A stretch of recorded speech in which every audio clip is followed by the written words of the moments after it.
Hola, buenas noches. Bienvenidos a un nuevo programa en Ascenso con Deina. Primero que nada, quiero felicitar a todas las mamás por el Día de las Madres. Un poquito tardecito, pero seguro aquí.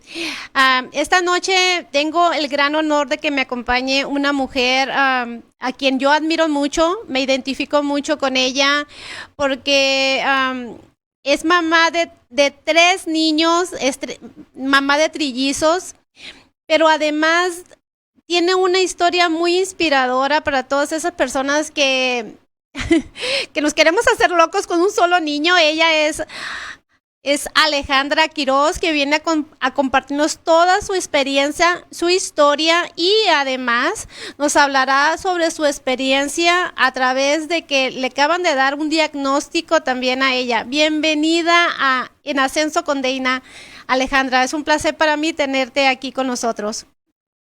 Hola, hola. No, pues muy emocionada y agradecida por la invitación. Pues aquí feliz de compartir un pedacito de mi historia y de mi vida.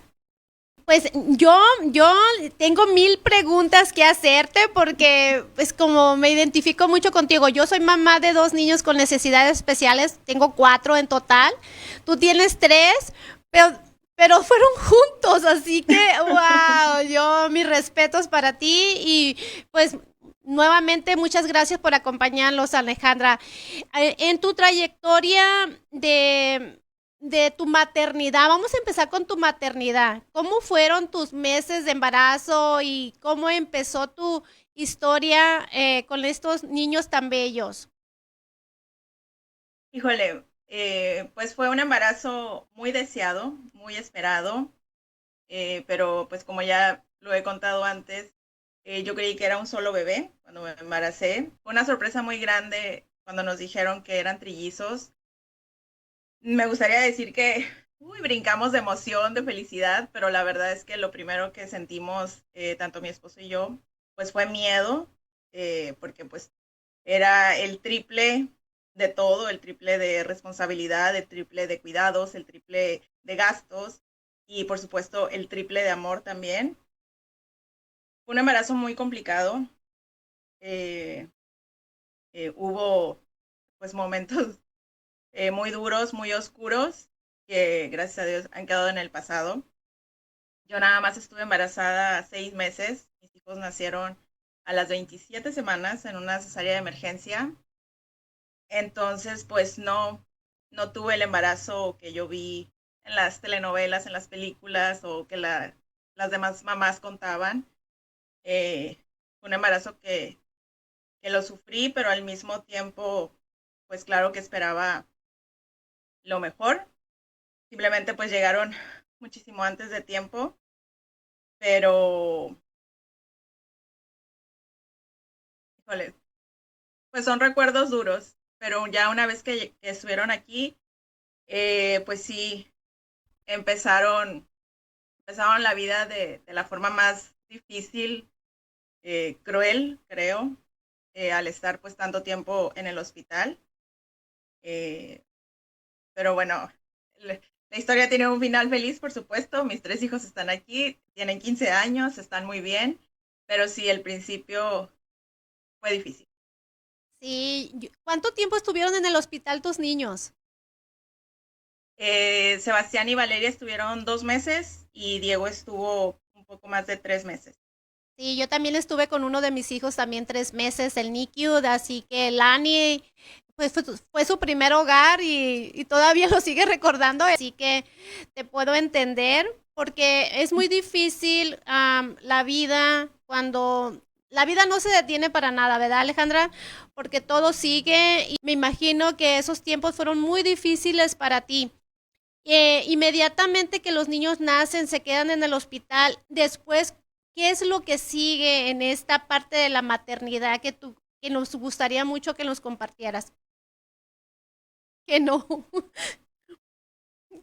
Pues lo que siguió fue darme cuenta que la etapa más fácil fue la del embarazo y la de estar en el hospital. De hecho, Ujú. en el hospital sí debo decir, bueno, ahora que lo veo en retrospectiva, la que más sufría era yo, a pesar de que pues ellos tuvieron varias operaciones, estuvieron eh, pues como estuvieron muchísimo tiempo internados en terapia intensiva, pues recibieron pues muchos pinchazos con las agujas, muchos doctores, muchas enfermeras, el lugar frío. Yo sentía, híjole, estaba lleno de bebés la terapia intensiva, pero yo sentía que estaban solos en el mundo. O sea, yo cada vez que me iba, porque pues nada más se me permitía visitarlos una hora en la mañana y una hora en la tarde, sentía que se quedaban abandonados, Sí. cuando en realidad pues estaba lleno de gente. Y yo sufría de que, hijo, o sea, de todo el dolor físico que ellos pasaban. Sin embargo, a diferencia de lo que dices, pues ellos no tienen recuerdo alguno, ellos ni siquiera saben. O sea, si yo les digo, estuvieron en el hospital, en las incubadoras, y había muchos doctores y enfermeras revisándolos y estuvieron realmente muy graves, pues ellos no tienen ni idea. Sí. Entonces, la única que sigue cargando con el dolor de esos recuerdos, pues soy yo. Me gustaría decir que lo dejé atrás. Por supuesto que es un dolor superado, por supuesto que no es algo constante en mi mente, pero sí, si me pongo a hablar, a hablar de eso, pues claro que voy a empezar a llorar. Es algo, es una cicatriz que quedó en mi corazón como mamá, y yo creo que nada la va a poder borrar, ni toda la terapia, ni toda la oración, ni todo nada, porque son mis recuerdos de bebés. Es como olvidar cuando nacieron mis hijos, pues es imposible, ¿no? Entonces es recordar pues todo eso. Pero bueno, ya una vez que salen del hospital, pues imagínate, yo mamá primeriza, después de 3 meses sufriendo de llegar con los brazos vacíos a la casa, que era la parte más difícil cuando regresaba a la casa, y veía las 3 cunas vacías, pues yo me volvía loca, literal. Y una vez que me los entregan, pues ¿y ahora qué hago con tres, con 3 bebés yo sola? Y con tantos cuidados y tan chiquititos, pues obviamente como ellos nacieron extremadamente prematuros a las 27 semanas, pues necesitaban muchísimos cuidados y necesitaban ir constantemente al doctor. Como tú dices, era volver y volver al hospital y a que los revisaran y a citas y a ver. Entonces era una locura, era como estar en modo automático, como si Automático. fuera robot. O sea, me dolía, la estaba pasando mal, pero como había tantas cosas que hacer, yo tenía que seguir y seguir y cambiar pañales y hacer biberones y recordar de alguna forma que había una vida afuera, porque lo digo en mis libros, lo digo en mis conferencias. eh, yo una vez que me convertí en mamá, yo dejé de ser Alejandra. Sí. O sea, yo ya no era hija, no era hermana, no era esposa, no era amiga. Yo nada más era la mamá de los trillizos y era estarlos cuidando y cuidando y cuidando. Y así de repente pasaron meses, gracias a Dios ellos empezaron a crecer poco a poco. Hubo ciertos baches en la salud, hubo más operaciones, se tuvo que regresar al hospital varias veces. Eh, híjole, pero yo agradezco pues la red de apoyo tan maravillosa que siempre he tenido, que es mi familia, pues mi esposo principalmente, mi mamá y mis 2 hermanas, que se entregaron pues por completo al cuidado de los niños, sobre todo cuando yo tenía que volver al hospital con Diego, que fue el que operaron varias veces, y nos teníamos que quedar 15, 20 días ahí. Entonces tenía que dejar a los otros dos y nada más los veía pues cuando iba a comer o a bañarme y agarrar ropa y regresar al hospital. Entonces sí fue un principio caótico hasta que pues todo se estabilizó. Para eso fue casi hasta que cumplieron 3 años cuando todo se estabilizó, que ya pude decir, ya estoy nada más cambiando pañales y jugando y haciendo biberones y haciendo papillas, y ya los doctores ya pues ahora sí que quedaron en segundo plano, ¿no? ¿Y cuándo te Pero dieron, casi 3 años. cuándo te dieron el diagnóstico de los niños? en qué momento ellos se dieron cuenta de que algo estaba no funcionando o no, los niños no estaban creciendo normalmente, se puede decir, o típicamente? ¿Cuándo se dieron cuenta los médicos? Pues mm,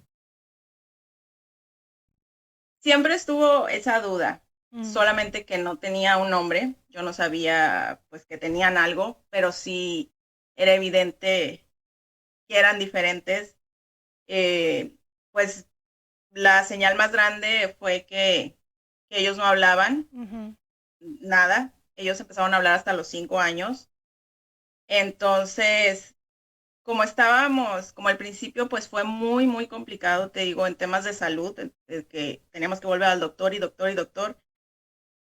Entonces, pues ya eso de que no hablaban o que tardaron más en caminar o que caminaban de puntitas ujú, o que se escondían atrás de la cortina de la ventana, pues no era tan importante como que ellos estuvieran sanos, ujú, que comieran bien, que estuvieran bien.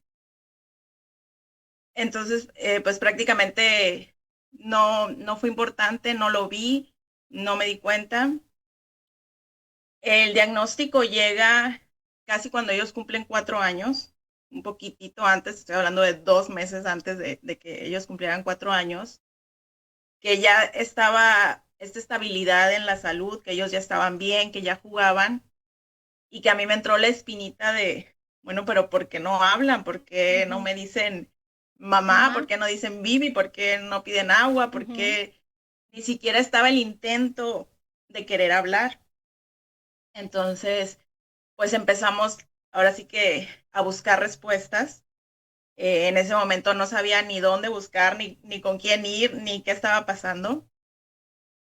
Y dentro de esto, pues bendito Internet, a pesar de que en aquel momento pues no había tanta información como ahora, ujú, yo empecé a buscar, bueno, porque un niño de 4 años no hablaría. ujú, Y, y dentro de lo que leí, se recomendaba mucho ir con el neurólogo.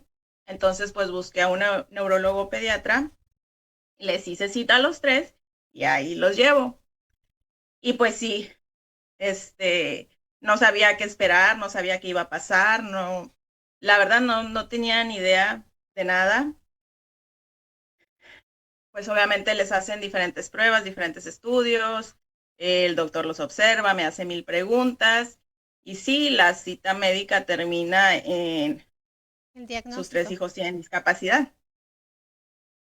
Y pues fue, ¿Doloroso? ¿Lo esperabas? no, No. no lo esperaba. Creo que lo asociabas más bien porque los niños habían nacido prematuros, quiero pensar. Sí. Sí, toda la culpa se lo echaba a que ellos iban a tardar más en hacer las cosas, pues porque obviamente había un desfase bastante notorio físico, o Ujú, sea, ellos se ven más chiquitos de su edad real. ujú, Si ahorita se ven más chiquitos, imagínate bebés, pues para nada parecía que tenían 4 años, bueno, que iban a cumplir 4 años. Entonces, pues yo dije, bueno, tardan más en crecer físicamente, ujú, mentalmente, emocionalmente, o sea, esa era mi respuesta, ¿no? sí. Y como nunca había buscado otra razón, pues para mí era suficiente. Entonces, realmente yo creí que me iba a decir pues que los llevara a terapia de lenguaje y que iban a empezar a hablar. Y como la varita Eh, mágica, sí. sí, porque en ese momento yo no sabía nada. Yo creo que hasta ese momento que salí de cita con el neurólogo, es posible que sea la primera, que haya sido la primera vez que yo dije la palabra discapacidad en voz alta. Ujú, Yo ni siquiera, o sea, no solo no pensaba en eso respecto a mis hijos, ujú. sino que no pensaba en nada de discapacidad en general, pues no conocía a nadie, nunca me había preocupado por eso, no sabía ni qué significaba, ni por qué, ni de dónde, nada, Es que absolutamente nada. muchas personas es el lento aprendizaje, lo asocian mucho con lento aprendizaje y nunca se les da un diagnóstico. Y los padres no buscan más información y siguen o sea, los niños siguen creciendo, siguen desarrollándose lento, y los padres aceptan esto como si fuera algo verdad y no buscan más. Tú a partir de ese momento iniciaste ya toda la búsqueda a través de que, ok, es real, mis hijos tienen algo y empiezas a buscar terapias y todo lo que es relativo al autismo, me imagino. Sí, te digo, una vez que llegué a la casa, yo tenía muchas ganas de llorar, Ujú, ahora sí que tirarme a la cama y llorar 2, 3 horas de lo que me habían dicho. Y al principio, y lo digo en el primer libro, fue muy difícil creerle al doctor. ujú, O sea, sí sabía que tenían algo, pero al mismo tiempo, y de esto vamos a hablar más adelante, al mismo tiempo me era imposible decir tienen discapacidad, ujú, porque los niños se parecían mucho a mí, muchísimo. Hacían muchas cosas que yo hago, ujú. como yo las hago. Incluso mis papás pues también decían que a esa edad yo hacía ciertas cosas. Entonces yo decía, ¿cómo van a tener algo si hacen todo lo que yo hacía a su edad? Y además de, no tenían lenguaje, no hablaban, pero entendían todo. O sea, yo les podía dar instrucciones simples y ellos me hacían caso y Ujú, me seguían. Entonces, yo por eso creí que no hablaban, porque como nos comunicábamos sin palabras y nos entendíamos, sobre todo entre ellos tres, jugaban mucho y parecía que se hablaban en otro idioma prácticamente, sí, pues yo decía, el doctor no ¿está los mal? conoce, no está viendo, pues que se parecen mucho a mí, ¿cómo van a tener algo? Sí, pero Alejandra, ¿sabes qué es bien común? Es lo que lo hablo mucho con mi esposo cuando hay personas que se aproximan a mí y me hacen alguna pregunta o algo, es la negación. Todos caemos en esa parte de la negación de decir, no, no, el doctor tiene que estar equivocado. Mira, buscas mil y una razón para no aceptarlo. Y esa es la parte, yo creo que es la parte más difícil para los padres, el recibir un diagnóstico y aceptarlo, porque entran en una parte de la negación totalmente. ¿Cómo lo Sí, recibió tu esposo? ya después me doy cuenta que son las etapas del duelo, pues Ujú. era normal. Él también, pues los veía tan parecidos a mí. Sí. Es una cosa que no puedo explicar. Simplemente hacían muchas cosas como yo las hago y como las sigo haciendo hasta el momento. Entonces, sí era difícil, pero más allá del dolor que sentía, como dices, lo primero que hice fue buscar información. Ujú, Estoy hablando del año 2014. Entonces, a pesar de que ya teníamos acceso a Internet, había demasiada información. O sea, tú pones autismo en Google y pues te sale un mundo que, o sea, desconocido. sí, totalmente. Además, en esos momentos, eh, el panorama era muy desolador. Ujú, Era, tus hijos no van a hablar, tus hijos ujú, no van a claro. entender, tus hijos no van a caminar bien, tus hijos no van a poder ir a la escuela, tus hijos no van a aprender, tus hijos...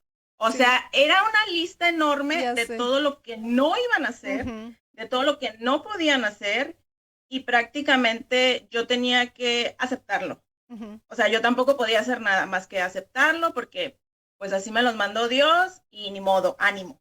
Así.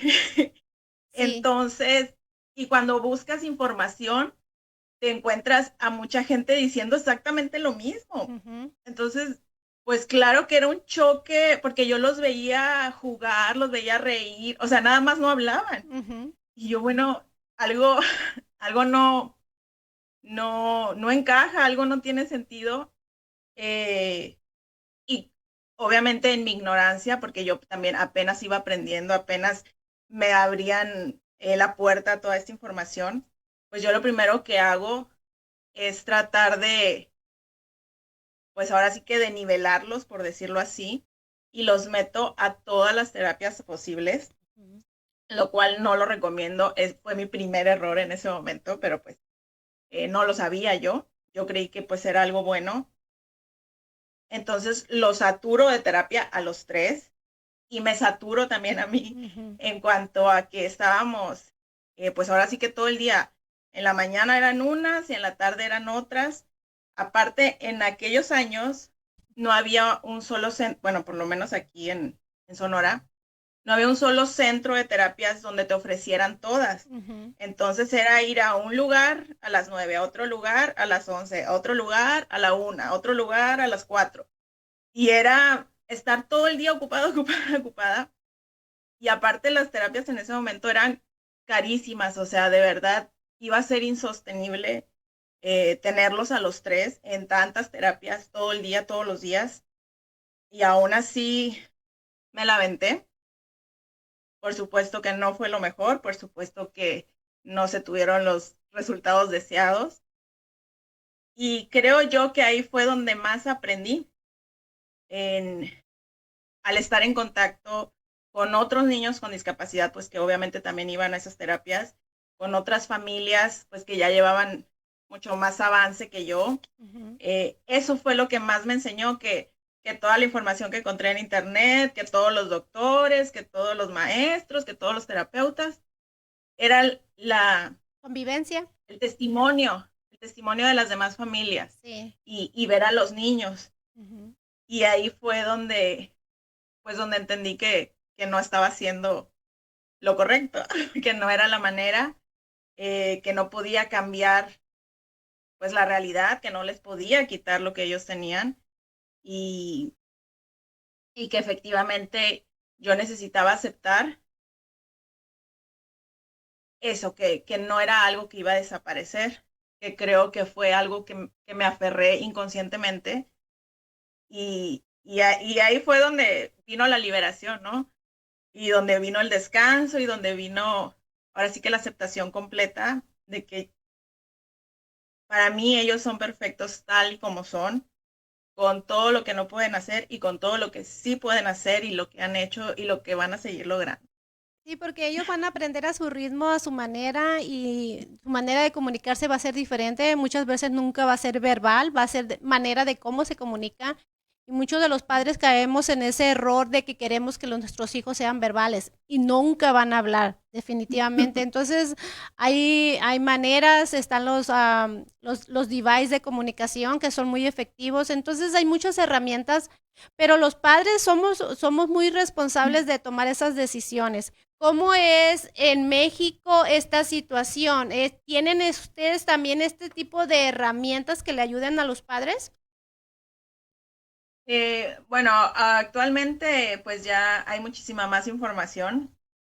Ojalá todo esto lo hubiera encontrado en aquellos años, te estoy hablando de hace más de una década, cuando viví todo esto del diagnóstico. No, aquí por lo menos en el estado donde vivo no hay lugares así, con tanta información, con tanta ayuda. Sin embargo, aquí sí, eh, como es un lugar pequeño, la ciudad donde vivo, pues la verdad es que somos las mismas familias las que nos unimos, las que platicamos, las que buscamos, las que compartimos y las que en cuanto encontramos algo, pues ahora sí que les decimos a las demás. Pues aparte, pues imagínate, mm, nos conocemos en los centros de terapia, nos conocemos en las escuelas de educación especial, nos conocemos en los eventos pues que hay de discapacidad que hace el gobierno. Entonces, pues sí, siempre nos estamos viendo, somos las mismas, las mismas Sí. familias y sí es una gran ayuda. Yo aquí, pues ahora que ya están grandes y con todo lo aprendido, yo también hice una guía para las familias que se llama Comprendiendo el Autismo. Es una guía amorosa para familias que acaban de recibir el diagnóstico y habla precisamente de todo eso que dices, desde qué es el autismo, de dónde salió, por qué, cuáles son los niveles de apoyo, cómo enfrentar el diagnóstico, cómo pedir la inclusión escolar, que es, Otro es otro tema. tema bastante Sí. complicado. Y no nada más en la escuela, la inclusión en toda la sociedad, en el sector salud, hasta en los parques, en los restaurantes, en la calle, falta, falta muchísimo por aprender, falta eh, mucha información para la gente que no convive con la discapacidad. A veces siento que lo ven tan lejano, como algo ajeno a ellos, algo con lo que no tienen que ver. Y los entiendo, porque como te digo, antes de yo recibir el diagnóstico, pues yo estaba exactamente igual. Pero ahora, con todo esto de las redes sociales, con tantas personas compartiendo pues nuestras historias, nuestras vivencias, con todo lo que ya se ha descubierto, con todo lo que hemos avanzado en el tema de discapacidad, autismo, con todo lo que hemos pedido y luchado por la inclusión, pues sí, ya no puedes decir, esto no tiene nada que ver conmigo, y aunque lo dijeras, pues nada más es respetar al que es distinto, al que se porta distinto, al que piensa distinto, al que habla distinto. ¿Por qué? Porque el mundo es de todos, porque aquí cabemos todos, porque no existe un planeta para personas con discapacidad y un planeta para neurotípicos. Tenemos que todos convivir y de eso se trata, ¿no? Sí, Además, pues sí, hay muchas discapacidades con las que naces, pero también por medio de accidentes o de enfermedades hay discapacidades adquiridas, entonces es algo que a todos les puede pasar. Y además, pues ahora sí que si llegamos a viejitos, pues también va a haber discapacidad en la adultez mayor. Entonces no es algo que podamos decir, no, esto no tiene nada que ver conmigo, yo no tengo hijos con discapacidad, pero te aseguro que conoces a alguien que sí. sí, Entonces, sí, ya los tiempos tienen que cambiar, que haber verlo de forma natural. Y la sí. discapacidad no es algo, ni es algo malo, ni es algo que hay que esconder, ni es No algo se pega. que sí, ni se contagia, ni es un karma, ni estás pagando algo que hiciste Ujú, y este es tu castigo. sí, Entonces ya todo eso, ahora sí que eso ya quedó atrás, ya estamos en otra época, ya es natural, o sea, y no pasa nada si tienes cualquier tipo de discapacidad o neurodivergencia, se puede salir adelante. Por eso vemos muchas personas que crecimos sin ni siquiera saber nuestro diagnóstico y sí. mira, Pues no pasó nada. ahora quiero que nos hables sobre ti. A ver, esto a mí me impactó cuando me dijiste, vamos a hablar de maternidad de mis hijos, pero recientemente a ti te acaban de dar el diagnóstico, no sé cuánto tiempo tú decidiste, me imagino por decisión propia de hacerte una evaluación y saber en qué estás.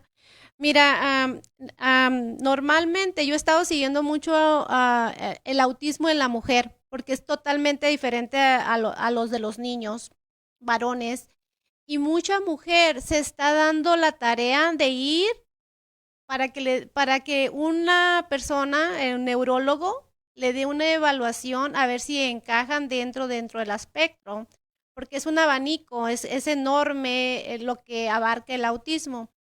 Y personas ya adultas tienen un descanso después de que agarran este diagnóstico. Pueden decir, por eso yo me sentía diferente, por eso yo me sentía que no me aceptaban, pero quiero que me platiques cómo fue tu situación, cómo fue tu historia, porque es impactante para mí. Para mí también lo fue. Yo apenas recibí mi diagnóstico en abril 2025, hace un año. Pues ya llevaba, imagínate, mis hijos ya tenían casi 14 años. Yo ya había escrito libros, ya daba conferencias, ya daba talleres sobre maternidad y discapacidad, sobre autismo. Ya me sabía de la A a la Z, pues ahora sí que todo lo relacionado con el espectro, con la neurodiversidad. Y de repente, pues la vida me dio un vuelco y llego efectivamente con un neurólogo, obviamente para adultos, y con un psiquiatra, que me hacen pues diferentes estudios, cuestionarios. Yo en ese momento no sabía que o sea, yo no pedí que me evaluaran para ver si estaba dentro del espectro o no. Yo fui por eh, un trastorno de ansiedad muy fuerte que estaba teniendo y pues me recomendaron eso de ir al psiquiatra pues para medicarme porque sí la estaba pasando muy mal, ya me estaba afectando en mi vida diaria. Y cuando me empiezan a hacer pues todas estas preguntas, pues me resultan bastante familiares. Me doy cuenta pues de lo que está pasando, ¿no? De qué es lo que qué clase de examen me están haciendo. Sí. Y sí, y pues yo pues como siempre fui lo más honesta posible. Me daba mucha risa porque estos doctores, como era la primera vez que yo los veía, pues ellos no sabían que yo tenía trillizos autistas. Wow. Entonces, o sea, no podían decir, ay, pues es por sus hijos. O sea, realmente yo mencionaba que tenía hijos, pero no, eso evitaba mencionar, ¿no? Porque no quería... ¿Que lo vincularan? mm, Sí, o sea, yo no quería predisponer según esto al doctor. O sea, yo Sí, tenía el control de la cita médica según yo, ¿no? sí. Y ahí es como te digo, por eso cuando yo recibo el diagnóstico de mis hijos, veo que son tan parecidos a mí, que digo, pues no tienen nada, pues si yo también lo hacía, yo también era así, yo también esto. Y ya estando con este otro neurólogo ya para adultos, y hasta que me hicieron un electroencefalograma, que a mis hijos se los han hecho infinidad de veces, y por primera vez me lo hicieron a mí, y Dios, fue mucho sufrimiento. Pues sí, me dicen, pues señora, usted está dentro del espectro, está en un nivel de apoyo 1 y ya me empiezan a decir por esto, por esto y por esto y a dar ahora sí que los puntos claves, ¿no? Y mi primera reacción fue, pues claro que no, o sea, ¿de qué me hablas? ¿Cómo que yo tengo autismo? Si llevo años hablando de esto. Y sí híjole, fue como encajar una pieza que siempre estuvo suelta. Yo realmente creí, y soy muy, muy honesta en ese aspecto, creí que estaba tan acostumbrada a la forma de ser de mis hijos, a esta forma de ser distinta, de ver distinto el mundo, de sentir distinto, de todo distinto, que dije, pues obviamente me parezco a ellos porque estoy con ellos siempre y ellos se parecen a mí obviamente porque están conmigo siempre. Entonces para mí era la explicación lógica, o sea, no, no puede haber algo más. Sin embargo, pues sí salgo, sí estoy dentro del espectro, recibo mi diagnóstico por escrito, que soy autista, y la liberación, el, el, el entender todo vino después. Lo primero que llegó, y no lo pude evitar, a pesar de todo, fue, eh, fue la culpa. Fue sentir, mis hijos tienen discapacidad por mi culpa. Y fue muy difícil, pero muy difícil salir de ahí. De por sí estaba en un cuadro de ansiedad bastante complicado. Y todavía sentí esa culpa, no pude evitarla, no supe qué hacer con ella al principio, pero ya después, ahora sí que tranquilizándome, me ayudó bastante pues, los medicamentos que me dieron. Ya vi hacia atrás, vi mi infancia, vi mi adolescencia y ya entendí pues muchas cosas que, que tal vez en su momento no lo vi y que ahora, a pesar de saber sobre autismo, de estar tan empapada de todo esto de la, de la discapacidad, pues para mí era, por eso siempre ha sido tan fácil aceptar y entender a mis hijos, porque realmente estamos ahora sí que vibrando en La la misma misma sintonía, frecuencia. ¿no? Sí. Pero sí, siempre me dijeron que era muy intensa, Ujú, que por qué no sé, me apasionaba demasiado con las cosas que me gustaban. ujú. ¿Obsesiona? Yo, ¿Como tipo obsesión? sí, Ujú, por ejemplo, yo no sabía que uno de mis intereses restringidos y que con algo que estoy muy obsesionada es con todo lo relacionado de tres veces mamá, por eso no me callo y solamente hablo de eso. Entonces, sí, sí tuvo mucho sentido darme cuenta que comía la misma comida siempre. ujú, No, pues yo decía, pues claro, pues si es mi comida favorita, pues ¿por qué comería otra cosa? sí. ¿Por qué me he visto siempre igual? Ujú, Pues porque así me gusta, porque así me siento como, o sea, yo misma me daba las respuestas, pero el doctor me decía, pero es que los demás ujú, no comen lo mismo todos los días, ujú. no se visten de la misma manera todos los días, no escuchan la misma canción siempre, aunque sea su favorito, o sea, hay más cosas, hay más vida, hay más mundo. Y yo decía, pero es que eso es lo que me gusta, o sea, y yo decía, claro que los demás, si les gusta una comida, pues claro que la van a comer, pero no todos los días. Ujú, Entonces fue así, cositas muy simples. El hecho de que no me gustaba la escuela cuando estaba chiquita, porque para mí era muy difícil el momento del recreo, por ejemplo, de ponerme a jugar con las otras niñas o platicar, o sea, no le encontraba sentido, no me gustaba, la pasaba la parte mal. social te afectaba mucho, Sí, cómo encajar con los otros niños. Y la parte yo siempre sensorial, me alejaba.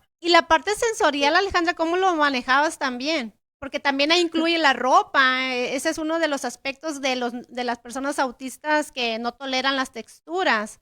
Y es por Sí, por eso eso te que, digo que sí, siempre me ponía pues con lo que yo estaba cómoda, porque según sí. yo pues era mi ropa favorita, pero sí, es siempre el mismo tipo de tela y Ujú, es siempre el mismo color.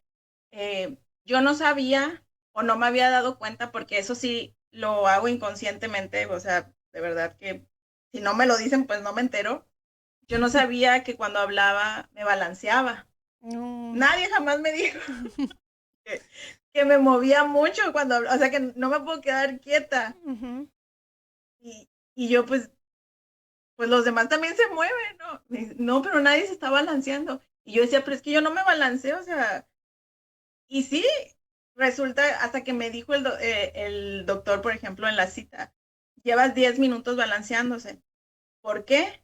Porque le estoy diciendo algo que no le gusta y esa es su manera de autorregularse. ujú, Entonces, si estuviéramos hablando de algo que le gusta, pues igual y puede estar más tranquila, pero como no le gusta lo que le estoy diciendo, ujú.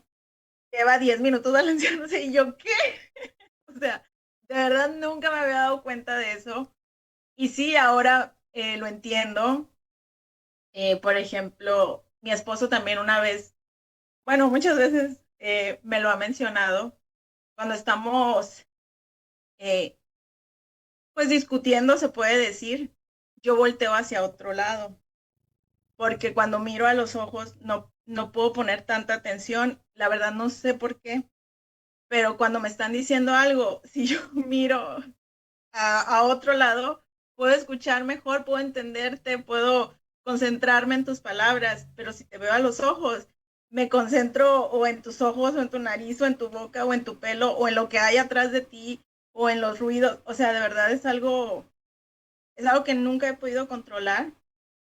Y justamente ahorita que estábamos diciendo la cámara, de verdad, yo sí tiendo mucho a mirar hacia abajo o hacia un lado.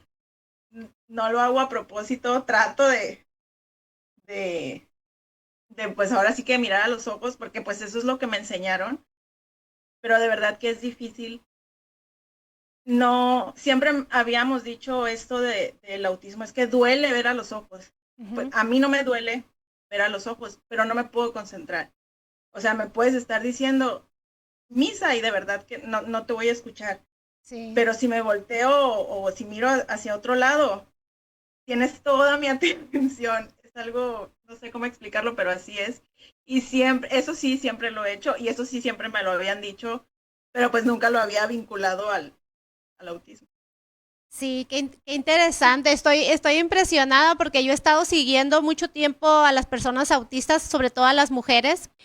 Alejandra, y me imagino que todo esta situación de los niños de 3 veces mamá inició con esa idea de dar a saber a las personas qué se siente tener en tu historia, tener a trillizos, pero además, pues vienen acompañado con un diagnóstico. Pero ya tienes cuántos libros, cuéntanos un poquito sobre tus libros, ya de tus otros bebés. Tengo 7 libros hasta el momento. La verdad es que ayudar, acompañar a otras mamás fue la segunda razón de escribir. Eso es otra cosa, pues que sí, ahora sé que es parte de mi diagnóstico, pero como eso siempre lo he hecho, pues no se me hacía algo raro, pero ya me di cuenta que no todo el mundo lo hace. Yo siempre, desde muy chiquitita, siempre he escrito todo, porque es la forma en que yo puedo entender, en que yo puedo acomodar las ideas. Para mí hablar en público o así, pues es difícil, por eso a veces me gana la risa, aunque no estoy diciendo nada gracioso y me pongo a reír, son los mismos nervios. Nervios, nervios. De repente también cuando estoy hablando en público, como que escucho eh, algo en mi oído, no sé cómo decirlo, y para mí es mucho más fácil expresar lo que siento y poner en orden todo cuando escribo. Yo de chiquita, pues así como escribía cartitas, escribía en mi diario qué me había pasado, cómo me sentía, también escribía las cosas que tenía que hacer. Y siempre mis hermanas siempre me hacían burla por eso, de que escribía, por ejemplo, si mañana voy a ir a la escuela, yo escribía en mi cuaderno levantarme temprano, desayunar, ponerme el uniforme, agarrar la mochila. Y entonces cuando lo hacía y le iba palomeando, y era siempre así como las listas del súper. Ujú. Yo para todo hacía listas, para cuando iba a la escuela, cuando iba de viaje, cuando iba a ir a una fiesta. eh, pues para mí siempre ha sido difícil esto de lo social. Entonces yo anotaba más o menos de qué temas podía platicar. Y para mí pues era muy normal. Yo realmente, lo juro que realmente creí que todo el mundo lo hacía. O sea, se me hace increíble que los demás no piensen en la conversación antes de tenerla. O sea, no, de verdad, me parece imposible. O sea, entonces, ¿cómo te pones a platicar si no lo planeaste antes? Ujú. O sea, de verdad no lo comprendo. Entonces, por eso han nacido todos estos libros. Yo empecé a escribir por catarsis, por liberarme yo misma. Mis libros a quien más han ayudado es a mí misma, debo decirlo. Una vez que salieron al mundo, una vez que salieron a la venta, que la gente los empezó a comprar, que la gente los empezó a leer, pues ahí fue cuando entendí que podía apoyar, acompañar, Ujú. inspirar a otras mamás. Y de verdad que era algo que no me esperaba, Ujú. que tanta gente se empezara a identificar. O sea, era, realmente fue un regalo muy inesperado y fue maravilloso, y así es como comenzó la comunidad de 3 veces mamá. Entonces, de repente gente que yo no conocía, pues me conocía mucho a mí al leer mi primer libro, pues ahora sí que sabía todo, todo de Sí. mí. Y me empezaba a contar su historia, me empezaba a contar pues cómo ellos recibieron el diagnóstico, qué pasó, qué hicieron. Y, y eso me ayudaba mucho, o sea, escucharlas me hacía sentir que no estaba sola. Sí. Y ahí comprendí que eso es lo que las mamás sentían cuando me leían. Sí. Yo también estuve ahí, yo también pasé por eso, te entiendo, yo también estuve en el hospital, yo tampoco supe qué hacer con el diagnóstico, yo también me peleé con Dios, con mi marido, con el doctor, yo también lloré, yo también me equivoqué, yo también los llené de terapias y pues eso no era la razón. O sea, de repente ya éramos muchas entendiéndonos, comprendiéndonos. Y si a eso le sumas que, que se me acercaban mamás, pues que ya llevaban muchísimo más tiempo que yo, que ya tenían hijos adultos con discapacidad, pues era verlas, me llenaba de esperanza. Yo veía a sus hijos, pues cómo han avanzado, todo lo que han logrado. Híjole, y a eso ha sido siempre lo mejor. Igual cuando se me acerca, ahorita que ya tienen 15 años mis hijos, y se me acerca una mamá que acaba de recibir el diagnóstico, pues claro eh, que el abrazo, que le digo, llora si tienes que llorar, enójate si te tienes que enojar, o sea, somos humanas, nadie va a recibir el diagnóstico eh, pues feliz, supongo, es algo que duele, Sí. pero también tienen cosas maravillosas y te lo tienes que creer, te vienen a cambiar la forma de ver el mundo, la forma de amar, la forma de vivir tu maternidad. Sí es, sí es una Difícil. maternidad más Cansada. difícil, Y cansada. no, Y se vale y cansada. cansarse, y se vale cansarse, y se vale llorar, y se vale renegar, y se vale decir por qué a mí. Y ese es nuestro trabajo, buscar las herramientas para nuestros hijos. Y yo estoy completamente de acuerdo contigo que el apoyo lo tenemos de los grupos de padres que tenemos niños con necesidades especiales o necesidades diferentes, porque ahí convives con la persona que tiene con ellos 24/7. El médico es la persona que te va a dar el diagnóstico, un tratamiento, pero la persona que convive con ellos somos nosotros. Y el aprender del uno, qué le faltó aprender, qué hiciste bien, qué no hiciste, es la mejor red de conexión para todos los padres. Fuimos de las primeras familias, fue hace tanto, apenas cuando recibo el diagnóstico, de hecho se llevaba muy poco tiempo usando WhatsApp, Ok. entonces todo era muy nuevo. Estaba ya Facebook, pero no se hablaba tanto de la vida personal todavía como ahora. No había tanta gente que se animara a decir, tengo un hijo con discapacidad. Era todavía, por lo menos aquí en México, todavía había mucho tabú, mucho, híjole, pues, ¿qué va a decir la gente? O las personas, bueno, eso todavía continúa. Las personas que no conviven con la discapacidad creen que es malo decir que tu hijo tiene discapacidad, es como que hacerlo menos. Ujú. Y lo que tratamos de hacer es decir que discapacidad no es una mala palabra, que no vale menos, no tiene nada de malo, es parte de la vida, es una característica, pero no te define, un diagnóstico no define, no limita si no se lo permites. Por supuesto que los niños necesitan muchísima ayuda. Sin embargo, algo que he aprendido es que no es solo terapia lo que necesitan. Necesitan también que uno crea en ellos, que se les permita aprender a este ritmo, porque muchas veces los papás estamos tan desesperados de ver un avance, de ver La que sí varita está funcionando, mágica, Alejandra, la varita mágica. que Ya la funciona el agarramos. tiempo invertido, el dinero Sí. invertido, el esfuerzo invertido, pero también hay que darles la oportunidad y que también pueden aprender de diferentes maneras. Por ejemplo, mi hija, ella su manera de aprender todas las cosas es por medio a ella le encanta cocinar. Entonces, por medio de crear recetas, ella aprende. ¿Qué aprende? Uno, que tiene que seguir instrucciones porque si no, la receta va a salir mal.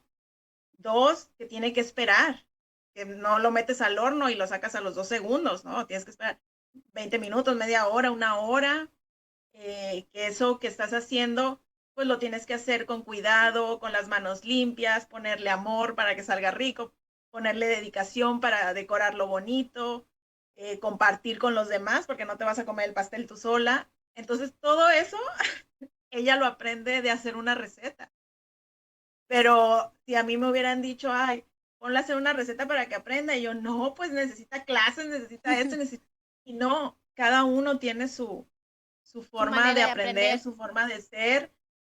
Eh, durante mucho tiempo mis hijos se comunicaban, por ejemplo, con pictogramas. Ujú. En aquellos momentos todavía no había estos dispositivos al alcance de todos para comunicarse. Ahorita te digo, pues ya, ahorita es otra historia, ya estamos en el 2026, pero en aquel momento era por medio de imágenes y a mí me daba mucho miedo, decía, yo pensaba que si ellos hablaban así, se comunicaban por dibujos, pues ya no iban a necesitar las palabras, sino iban a hablar. Era un miedo que yo tenía, ¿por qué? Pues por mi ignorancia, porque pues todavía no había tanta información, porque ni los doctores pues te daban esperanza de nada, te digo que era muy desolador, era, no van a hacer nada.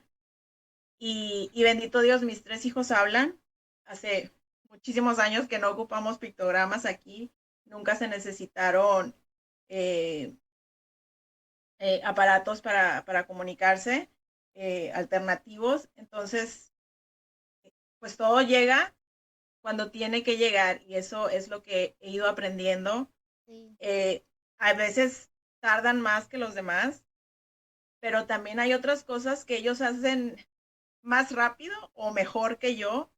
¿Por qué? Porque son el hecho de que tengan discapacidad, y esto siempre lo digo, es no significa que no tengan talento, que no tengan personalidad, que no tengan habilidades, que no tengan maneras de aprender. O sea, la discapacidad no es todo, no es, tienen discapacidad ya, pobrecitos, no pueden hacer nada, no, claro que Muchísimas pueden. gracias Y por acompañarnos. Yo quiero agradecerte y si quieres postar tus redes sociales donde te pueden contactar y donde pueden contactar tus libros.